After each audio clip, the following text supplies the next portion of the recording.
স্বাগত জানাচ্ছি খাতুনগঞ্জ থেকে মতিঝিল। সাথে আছে আমি Shamim Zahed. The human body is remarkable, capable of doing multiple things. But there is a limit to our endurance. We call it fatigue. Similarly, the steel in your home has a limit to its endurance, and the endurance limit of BSRM Extreme stands beyond 5 million cyclic loading. BSRM Extreme. বন্যায় ক্ষতিগ্রস্ত উত্তরাঞ্চলের 14টি জেলায় কৃষি পুনর্বাসন কর্মসূচি নিচ্ছে সরকার। এছাড়া দক্ষিণাঞ্চলের 12টি জেলায় দেওয়া হচ্ছে বিশেষ প্রণোদনা।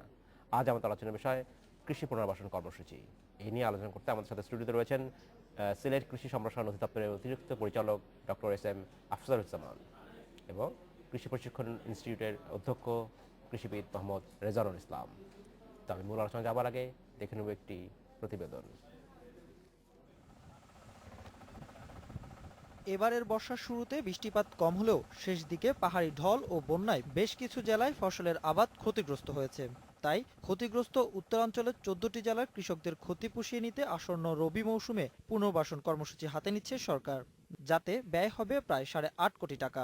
আর দক্ষিণাঞ্চলের 12টি জেলায় প্রায় 15 কোটি টাকার প্রণোদনা দিচ্ছে সরকার। সর্বমোট আমরা দিচ্ছি 23,97,79,215 টাকা 50 পয়সা। সর্বমোট কৃষক সংখ্যা 2,05,015 জন।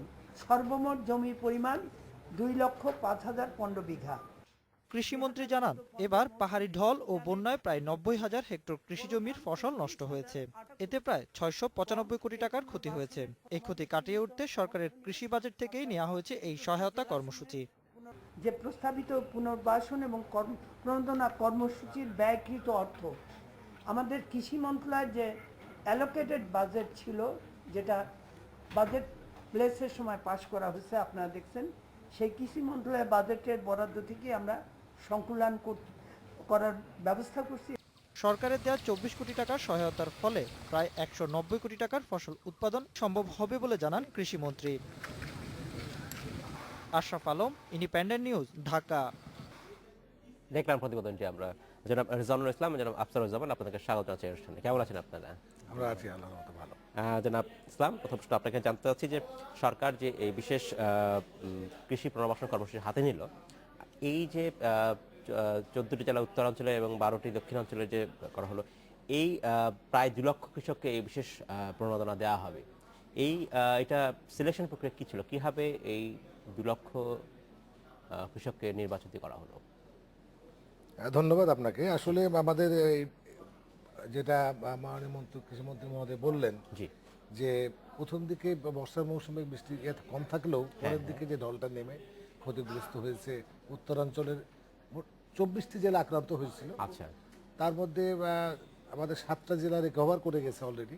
হ্যাঁ, আর এই 14টি জেলাতে আমাদের কৃষি পুনর্বাসন কর্মসূচিটা নেওয়া হয়েছে। হ্যাঁ, সেটা আমরা জানলাম। আমি জানতে চাচ্ছি সিলেকশন প্রক্রিয়া। এখন বিষয় হলো যে আমাদের এই সিলেকশন কমিটি যেটা আছে, আমাদের ইউনিয়নে একটা কমিটি আছে, প্রত্যেকটি ইউনিয়নে ইউনিয়ন কৃষি পুনর্বাসন কমিটি আছে। জি, সেই কমিটিতে বিভিন্ন পেশার মানুষ এটা কমিটির সদস্য। যেমন আপনার কৃষক প্রতিনিধি থাকে, আমাদের ইউনিয়ন পরিষদের চেয়ারম্যান মহোদয় সাহেব থাকেন, সদস্যরা থাকেন, আমাদের যারা মাঠকর্মী, উপসহকারী যারা আছে, আচ্ছা, কৃষি কর্মকর্তা, ওনারাও সদস্য, এবং আমাদের শিক্ষক প্রতিনিধিও থাকেন। এইভাবে একটা কমিটি, এটা প্রথমত এটা আমাদের যে মাঠকর্মীরা আছে তারা এটা ক্ষতিগ্রস্তদের তালিকাটা তৈরি করে, এবং এটা ইউনিয়ন কমিটির যে সদস্য যারা আছে, বিশেষ করে মেম্বাররা, জি, তাদের সহায়তা নিয়ে এটা করে, এবং এটা ইউনিয়ন কমিটিতে এটা অনুমোদন হতে হয়। ইউনিয়ন কমিটিতে অনুমোদন হওয়ার পরে এটা চলে যায় উপজেলা কমিটিতে। উপজেলা একটা বড় কমিটি আছে।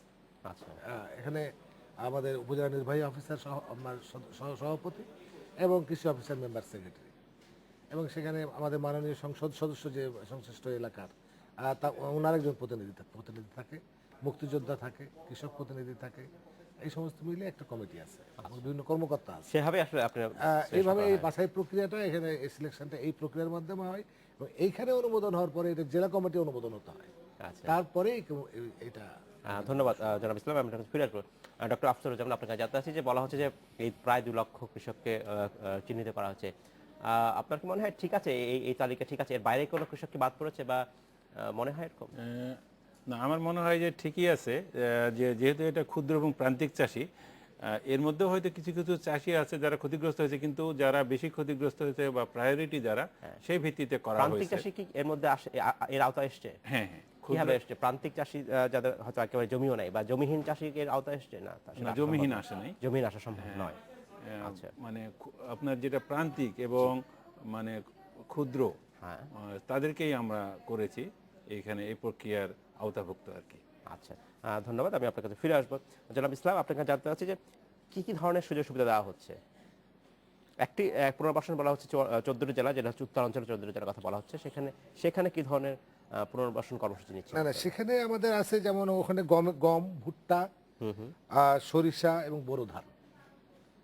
এটা উত্তরাঞ্চলের এই যে আমাদের 14টি জেলা যেটা, সেখানে এই ধরনের ওখানে প্রোগ্রাম নেওয়া হয়েছে যে এই সমস্ত ফসলের জন্য আমাদের বীজ, প্রয়োজনীয় বীজ এবং সার তাদেরকে সহায়তা দেওয়া হবে। আচ্ছা। যেমন আমরা যদি গমের ক্ষেত্রে বলতে পারি, এক বিঘা জমির জন্য 20 কেজি গম বীজ দেওয়া হচ্ছে, 20 কেজি, এবং 20 কেজি ডিএপি এবং 10 কেজি সার দেওয়া হচ্ছে, পটাশ সার দেওয়া হচ্ছে। পটাশ সার দেওয়া হচ্ছে। ওই ভুট্টার ক্ষেত্রেও তাই, 1 বিঘা জমির জন্য 4 কেজি ভুট্টা, আবার 20 কেজি ডিএপি, 10 কেজি পটাশ, এইভাবে দেওয়া হচ্ছে। সরিষার ক্ষেত্রেও 1 বিঘার জন্যই দেওয়া হয়েছে 1 কেজি সরিষার বীজ, 20 কেজি ডিএপি, 10 কেজি পটাশ সার পাবে। এগুলোর মূল্য মোটামুটি ধরা আছে, যেমন গমের ক্ষেত্রে একটা কৃষক পাবে 1390 টাকা সহায়তা। আচ্ছা। আবার ভুট্টার জন্য পাবে 930 টাকা, সরিষার জন্য পাবে 702 টাকা, আবার বোরো ফসলের জন্য পাবে, বোরো ধানের জন্য পাবে 810 টাকা। জনাব ইসলাম, ধন্যবাদ আপনার কাছে। ডক্টর আফসারুজ্জামান, আপনার কাছে জানতে চাচ্ছি যে দক্ষিণাঞ্চলের যে 12টি জেলার কথা বলা হচ্ছে, সেখানে বলা হচ্ছে বিশেষ প্রণোদনা। এই প্রণোদনাটা কেমন আসলে? উত্তরাঞ্চলে যেখানে বলা হচ্ছে পুনর্বাসন কর্মসূচি নেওয়া হচ্ছে, সেটার সাথে পার্থক্য কতখানি আসলে? এখানে হলো যে এই ফসলেই পার্থক্য আছে।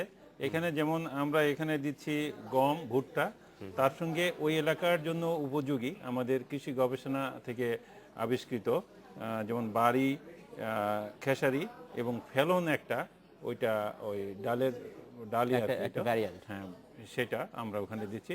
এবং এগুলো কিন্তু অনেকটা স্যালাইন টলারেন্ট, হ্যাঁ, আচ্ছা।